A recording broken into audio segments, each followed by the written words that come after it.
Hey guys, welcome back. Today I'm going to show you how to use BCC or blind carbon copy in Gmail on your PC. So let's get started. First, open your web browser and go to gmail.com. Log in with your email and password if you haven't already. Once you're in Gmail, click on the Compose button at the top left corner to start a new email. In the new email window, you'll see fields for To, CC, and BCC. By default, you only see the To field. And to reveal the BCC, click on the BCC link next to CC field, or you can just Ctrl-Shift-B in your keyboard for shortcut. This will add a new field where you can enter email addresses.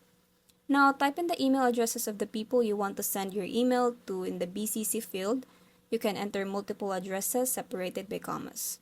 After adding your BCC recipient, you can compose your email as usual and add subject and write your message in the body of the mail.